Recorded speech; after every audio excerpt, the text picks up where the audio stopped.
Good evening and welcome to today's episode in which I show you how to make a basic salt and pepper squid. This is the second video this week. I do try to release them Tuesdays and Thursdays. I got a little bit tied up with Thursday's video this week, but here it is. So as you can see, I've got some prepared squid here. I did show how to prepare squid in last week's video. I will link to that at the end of this. But to the prepared squid, I'm now going to add about 2 tablespoons of Szechuan wine and 2 eggs, and then I'm just gonna mix it all together and let the squid rest for about 30 minutes or so. Whilst that's resting, I'm going to take a tablespoon each of green and black peppercorn and table salt before adding that to a griddle pan and roasting them off until they start to release a flavour. Whilst they're roasting, I'm going to take 4 garlic cloves and using the back of the knife I'm going to crush them slightly before chopping them into very small chunks. Now my chopping skills are horrendous at best, so I do apologise, but do whatever it takes and do it the way that you feel comfortable. Yep, obviously my skills aren't going to make a decent chef. But here we are, we have our small pieces of garlic ready for later. Now our spices are roasted, we're going to throw them into a pestle and mortar and grind them until they resemble a fine powder. That powder is going to be effectively the salt and pepper flavouring for our crispy squid. We're then going to return to our squid and we're going to throw it into approximately 6 tablespoons of cornflour.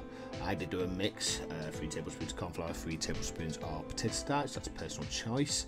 I obviously got bored of doing one, so I threw the whole lot in and massaged it until it was thoroughly coated in the cornflour mixture.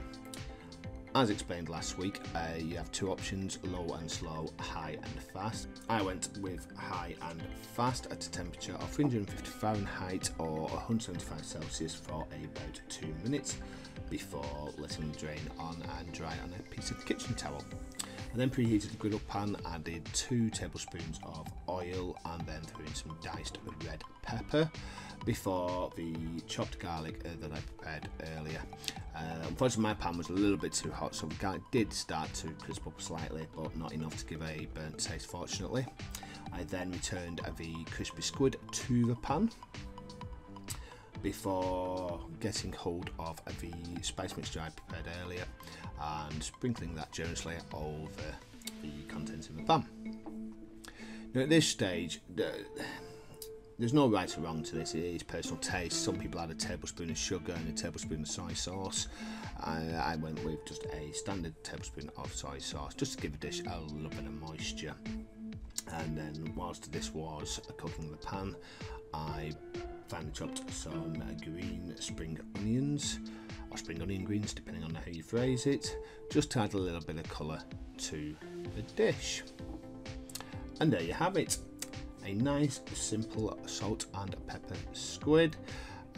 Again, I apologise for the camera angles and the editing, I am still learning. And here's how the dish looked afterwards. Thank you very much for watching. If you like what you see, please like, comment, subscribe and notify. As these videos are very new and the channel's very new, I would be greatly appreciative of any comments and any feedback. Tune in next week. Bye bye.